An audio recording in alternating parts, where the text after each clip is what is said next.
এটি blue haven restaurant. Buffet খাবারের জন্য এটা বিখ্যাত। যারা কাঠমান্ডু থেকে পোখারাতে বাসে করে যায় তারা সাধারণত এই রেস্টুরেন্টটাতে দাঁড়ায়।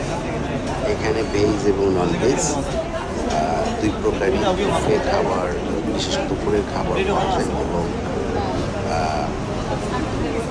খুব যে বেশি এক্সপেন্সিভ তা না, মোটামুটি সস্তার মধ্যে এখানে দুপুরের খাবারটা খেয়ে নেওয়া যায়। আর এই রেস্টুরেন্টের সাথেই যেহেতু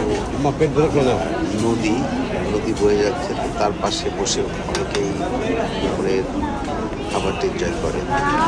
ওই যে আমাদের গ্রুপে যারা আছে তারা খাবার নিচ্ছে। জায়গাটা খুবই সুন্দর,